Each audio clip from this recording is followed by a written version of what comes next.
Hello everyone, আজকে আমি আপনাদের সাথে শেয়ার করব আমি যে টেকনিকে পড়াশোনা করে ভূমি অধিদপ্তরের ড্রাফটসম্যান কাম এরিয়া এস্টিমেটরের লিখিত পরীক্ষায় উত্তীর্ণ হয়েছি।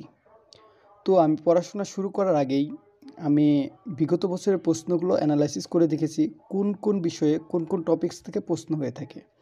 তো আমি বাংলা যখন দেখলাম, বাংলা থেকে দেখলাম সন্ধি, সমাস, বানান শুদ্ধিকরণ, কারক, এক কথায় প্রকাশ ও বাগধারা থেকে প্রশ্ন হয়ে থাকে।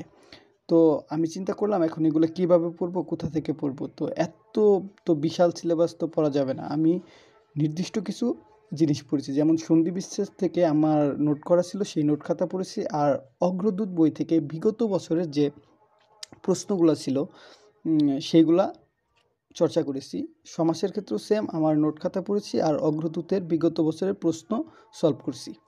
বানান শুদ্ধিকরণেও সেম, আমার একটা নোট খাতা ছিল, সেই নোট খাতা পড়েছি আর অগ্রদূতের বিগত বছরের প্রশ্ন সলভ করছি। কারকও সেম। এক কথায় প্রকাশ ও বাগধারা একটু চেঞ্জ। এটা শুধু আমি নবম দশম শ্রেণীর যে বাংলা দ্বিতীয় বইয়ে যে এক কথায় প্রকাশ ও বাগধারা আছে সেগুলো মুখস্থ করেছি, আর অগ্রদূত বইয়ের প্রশ্ন সলভ করেছি। ইংরেজির ক্ষেত্রে প্রিপোজিশন থেকে আসে, তো প্রিপোজিশন ভালোভাবে পড়েছি। মাস্টার্স বই থেকে যে পর্যন্ত আয়ত্ত করা যায় আর কি, বিগত বছরের প্রশ্ন এগুলো পড়ছি।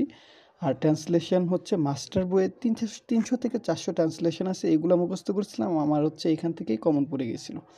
আর কিছু আছে যেগুলো আপনারা এমনিতেই পারবেন, মুখস্থ করা লাগে না। আর সিনোনিয়াম অ্যান্টিনিয়াম, এটা আমি মাস্টার থেকে 11 থেকে 20তম গ্রেডে বিগত বছরের যে প্রশ্নগুলো আসছে সেইগুলো পড়ছিলাম। আর গ্রামারের ক্ষেত্রে পার্টস অফ স্পিচটা ভালো করে পড়ে গেছিলাম। আমার ক্ষেত্রে আসছিল যে একটা ওয়ার্ড দিয়ে দিয়েছিল, এই ওয়ার্ডটা কোন পার্টস অফ স্পিচ, এগুলো আসছিল।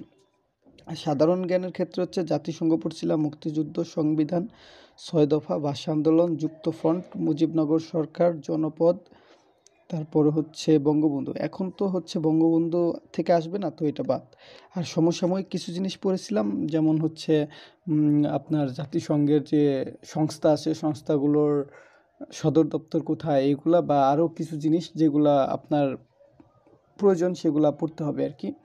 দেন আমি যদি আমার নোট খাতাটা দেখাই, আপনারা দেখতে পারবেন। এই তো আমি এইভাবে নোট করে করে পড়েছি। আমি সমাজ যেগুলো পড়ছিলাম আমার এই নোট খাতা থেকেই কমন পড়ছিল, আর বিগত বছরের প্রশ্ন সলভ করছিলাম সেগুলো থেকেই কমন পড়ছিল। দেন এই যেখানে বানান শুদ্ধিকরণও আমার সুন্দর নোট করা ছিল, এই যে আমি এইগুলা থেকেই পড়ছিলাম। এখানে নোট করে পড়লে হয় কি, মানে পরীক্ষার হলে গেলে এইগুলা মাথায় আইসা পড়ে, যে চোখে ভাসে যে এটা তো আমি এইভাবে লিখছিলাম।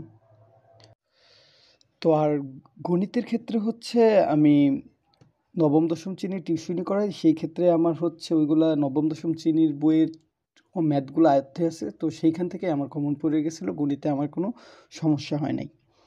তো আপনারা যদি কোনো কিছু জানতে চান বা এরকম আরও ভিডিও পেতে চান, অবশ্যই আমাদের চ্যানেলটি সাবস্ক্রাইব